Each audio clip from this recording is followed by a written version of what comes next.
Hi guys, खुलुमबाय कामेश्वर बर' channel जाना फिन खेबजोबाव बयखौबो बरायनाय जाबाय। दिनै आं दंफैयो मरियनि गामि।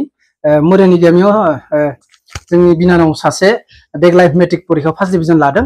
गतिके बिथांमोना माबायदि गोजोननाय मोनदों आं एसे सोंनो नागिरदों। गतिके रायजोफोर नायबाय थाथो। बिनानाव खुलुमबाय आंनि चेनेल जानानै आं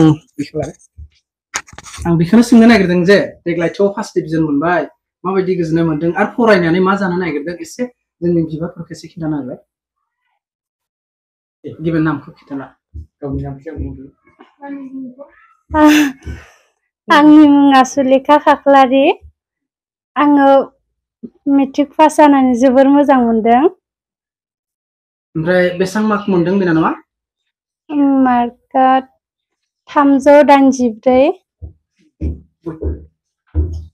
Percent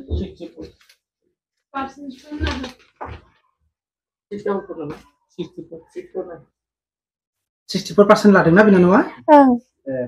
रोजा रोजा साबायखर थाबाय। लोगोसे रायजोफोर बिनानावा ससियेल साइन्सआवबो लेटार लादोंमोन। गतिके बिनानावा खय घन्टा फरायदोंमोन बिदि एसे जोंनि फंबाय बिनानावखौ खिन्थाना होलाय। आंना फुङाव 3 घन्टा फरायोमोन आरो मोनायाव 2 घन्टा। गतिके बिनानावा जथेस्थ' खस्थ'जों फरायनानै गावनि फरायनायखौ नाजादोंमोन आरो नाजानायाव फिथाइबो मोनबाय। गतिके ससियेल साइन्सआव लेटार मोनबाय। जाहाथे जोंनि खालमासि फैनो गोनां जोंनि फंबाय बिनानावमोनाबो जाहाथे बिदिनो सेस्था खालामथों आरो जोंनि ओनसोलनि थाखाय जौगानायनि थाखाय खामानि मावथों। आरो न'खरनि बिगोमा दं बिमा बिफा बिसोरखौ एसे सोंनायनायनोसै आफानालाय।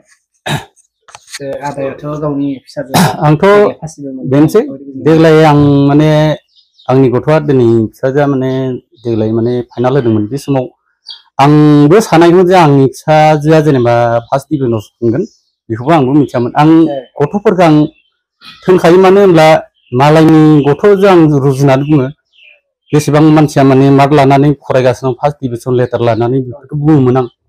थेवबो माने आं बि सानाखैमोन आं माने बे फार्स्ट डिभिजन माने थांगोनखौथ' आं सानथाराखैमोन। थेवबो जियानो जा नायबाय था गावनि सायावसो लेखा फरायनाया सोनारो होननानै आं गथ'फोरखौ रायबाय थायो गेजेर गेजेर। गावनि सम बायदियै बिजाबफोरखौ नाय होननानै बुङो आरो आं बेखौनो बुंनानै एसे गार्जेनफोरखौ एसे फोरमायना होलाय जोंनि गार्जेनफोरा माबायदि गथ'फोरखौ नोजोर होनांगौ एसे। गथ'फोरखौ नोजोर होनायाथ' बे गावनि बिमा बिफानि गोनांथार। बेयो एसे बाहेर बा गामिफोराव ओंखारलांब्ला बेखौ बिमा बिफायानो नोजोर होनांगोन। बे गोनांखा जेरावखि जाया मबाइल सेरनायफोरखौबो एसे खमायनाया एसे मोजां। बेफोरखौ नोजोर होनाया जोंनि गार्जेनफोरनि बे गोनांथिथार। बेखौनो बुंनानै आं एसेयावनो दोन। सानैसिम रोजा रोजा साबायखर थाबाय। गतिके आं बारा गोलाव खालामना दिनैनि ब्लगा बेयावनो थाबाय। गतिके आंनि चेनेलखौ जायफ्रा मोजां मोनो जोबजासिम नायदों बिसोर रोजा रोजा साबायखर थाबाय। आरो जायफ्रा गोदान फैदों बिसोरो प्लिज अननानै आंनि चेनेलखौ साबस्क्राइब खालामनो लोगोसे लाइक शेयार कमेन्ट खालाम। बेखिनिखौ बुंनानै बेयावनो फोजोबनाय जाबाय।